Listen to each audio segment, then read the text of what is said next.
ایک سایہ دار جگہ بنائی جس کا نام صفہ رکھا. یہاں غریب اور نادار افراد جمع ہوتے.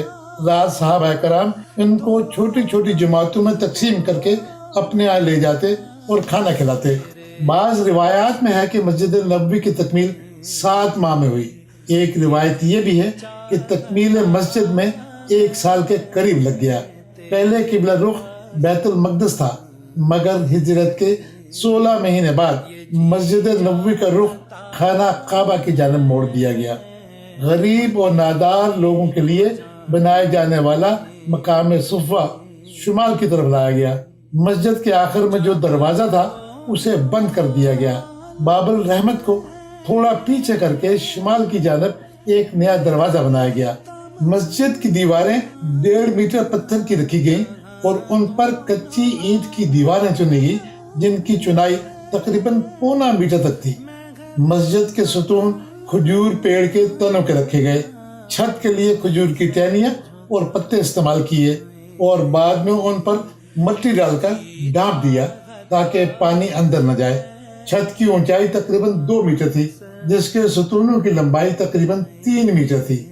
ہجرت کے 7واں سال غزوہ خیبر کے بعد آپ صلی اللہ علیہ وسلم کی نگرانی میں جناب حضرت عثمان رضی اللہ عنہ نے مسجد نبوی میں توسیع کروائی اور مسجد سے ملحقہ انصاریوں کی جگہ خرید کر آتا مسجد میں شامل کر دیا. مسجد کو رات میں کھجور کی پتیاں جلا کر روشن کیا جاتا. سن 9 ہجری میں حضرت تمیم داری مدینہ منورہ تشریف لائے تو اپنے ساتھ قندیل، تیل اور بتیاں لائے.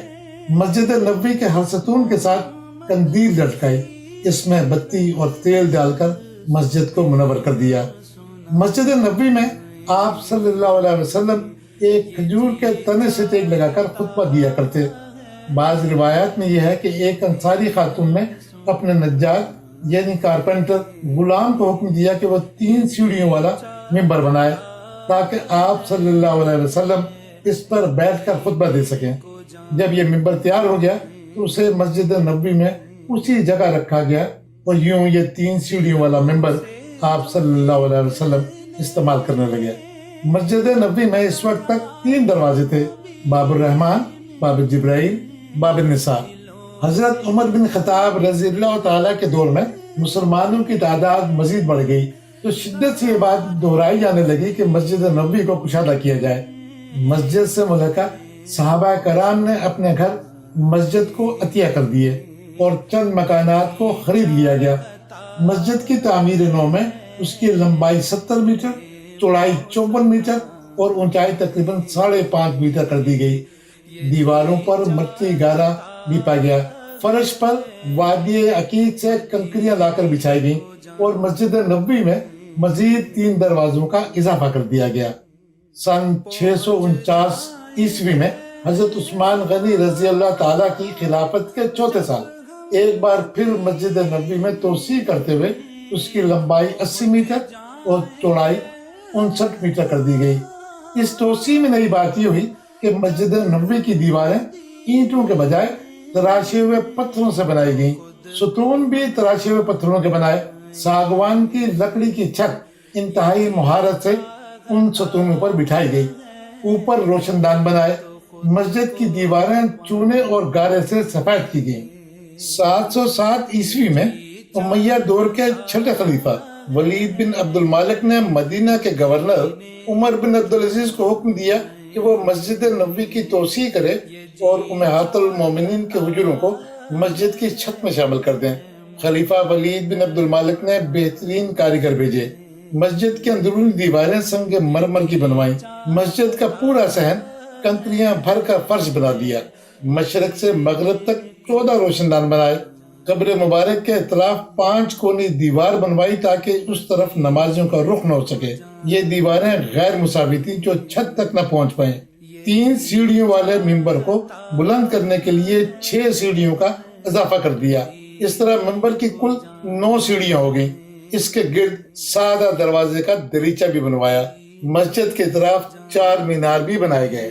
خلافت عباسیہ کے تیسرے خلیفہ ابو عبداللہ المعروف خلیفہ المہدی نے مسجد نبوی میں شمالی رخ پر 50 میٹر کا اضافہ کیا تاکہ زیادہ سے زیادہ لوگ عبادت اور روزہ رسول پر حاضری دے سکیں۔ بعض کتب میں درج ہے کہ خلیفہ المہدی نے مسجد نبوی کی دیواروں پر اپنا نام بھی لکھوا ڈالا۔ انہوں نے یہ بھی چاہا کہ ممبر رسول صلی اللہ علیہ وسلم کی 6 سیڑھیاں بھی نکال دی جائیں، لیکن مدینہ میں ان کی مخالفت ہوئی اور ان کی یہ خواہش پوری نہ ہو سکی۔ بعد میں مسجد نبوی کی دیواروں سے ان کا نام بھی مٹا دیا گیا۔ قبر مبارک پر گنبد کی تعمیر کے حوالے سے مختلف اوقات بیان کیے گئے ہیں۔ کہا جاتا ہے کہ قبر مبارک پر پہلی بار گنبد 1279 بمطابق 678 ہجری میں مملوک سلطان المنصور کلاون نے تعمیر کروایا، جو لکڑی کا تھا۔ بعض کتب میں درج ہے کہ مملوک سلطان الاشرف قائتبی نے 1476 میں قبر مبارک پر لکڑی کا گنبد تعمیر کروایا، جس کی رنگت سفید تھی۔ بعد میں اس پر نیلا رنگ بھی کیا گیا۔ 1481 عیسوی میں مسجد نبوی میں شدید آگ لگنے کے سبب مسجد نبوی کے کچھ حصوں اور قبر مبارک پر موجود گنبد کو نقصان پہنچا۔ سلطان قائتبی نے مسجد کی شاندار مرمت کروائی۔ قبر مبارک پر موجود گنبد کو لکڑی سے ہٹا کر اینٹوں کو بنوایا تاکہ مستقبل میں کسی نقصان کا اندیشہ نہ ہو۔ مسجد نبوی کا موجودہ سبز گنبد خلافت عثمانیہ کے خلیفہ سلطان محمود دوم نے 1817 اور کچھ حوالوں کے مطابق 1818 میں تعمیر کروایا۔ یہ گنبد قبر مبارک صلی اللہ علیہ وسلم کے علاوہ حضرت ابوبکر صدیق اور حضرت عمر بن خطاب رضی اللہ تعالیٰ کے قبروں کا احاطہ بھی کرتا ہے۔ اس گنبد کو پہلی بار 1837 میں سبز رنگ سے سجایا گیا، جو آج تک قائم ہے۔ خلافت عثمانیہ کے سلطان عبد المجید نے 1849 میں مسجد نبوی کی تعمیر نو شروع کی، جو 13 سال تک جاری رہی۔ مسجد کی تعمیر میں سرخ اینٹیں استعمال کی۔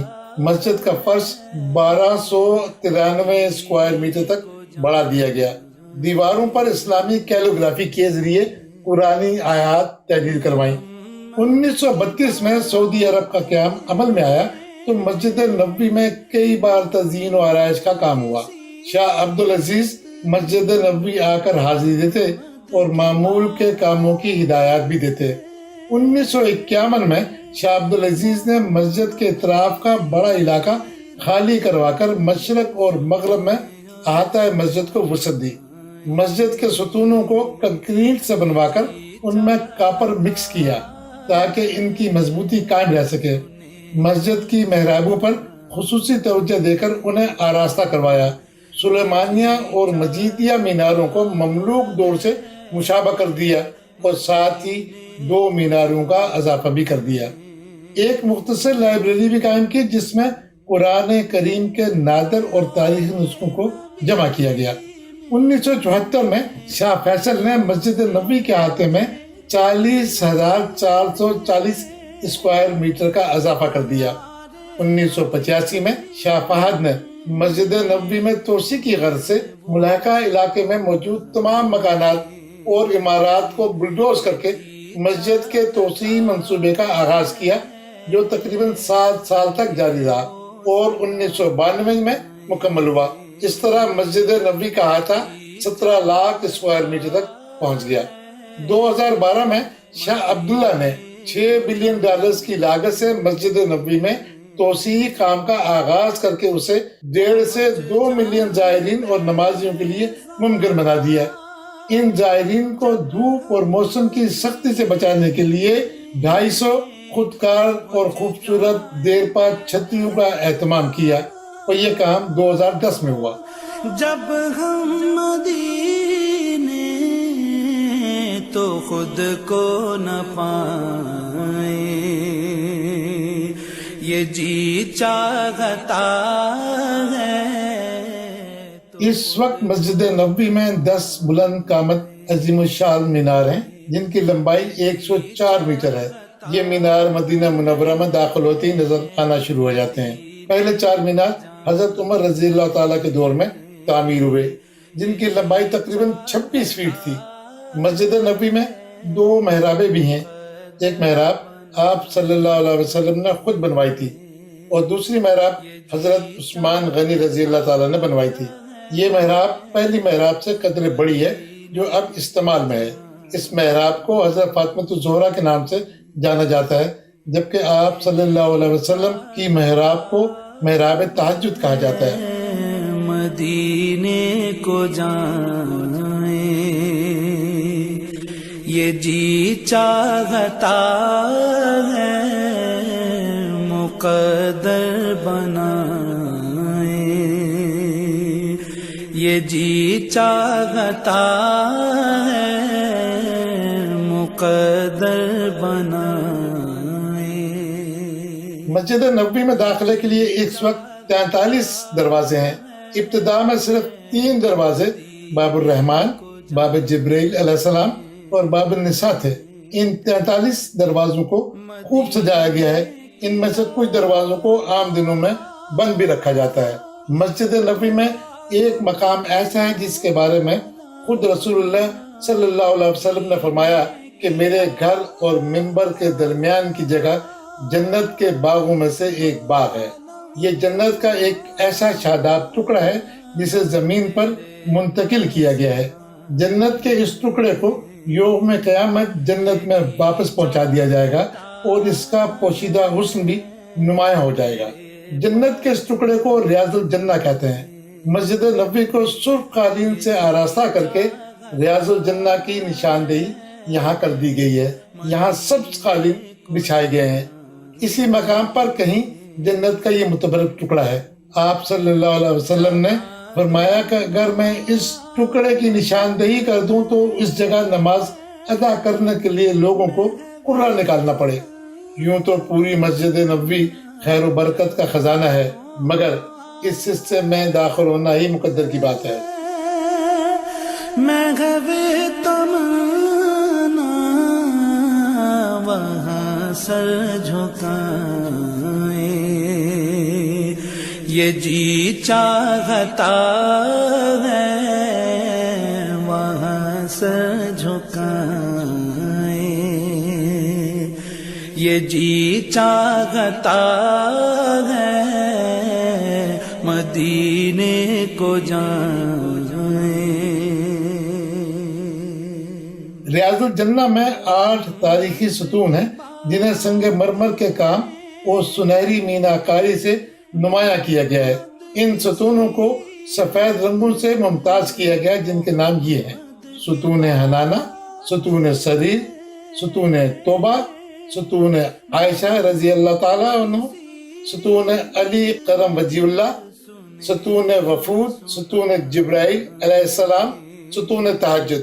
ستون جبرائیل علیہ السلام کے بارے میں آپ کو یہ بتا دیں کہ یہ ستون احاطہ قبر مبارک میں شامل ہے، اس وجہ سے زائرین اور نمازیوں کو نظر نہیں آتا۔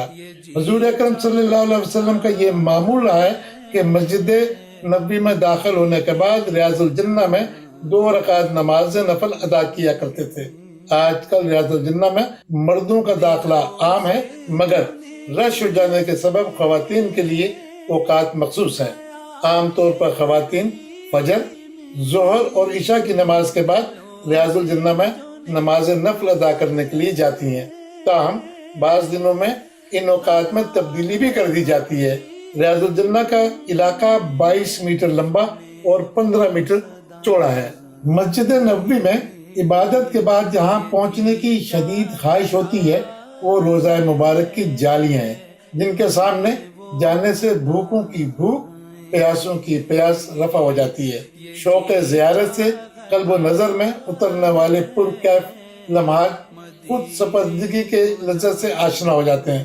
بس یہ کیفیت جھنجھوڑتی ہے کہ جب بھی ہو آستانے پر ہاتھ میں روزے کی جالیاں ہوں۔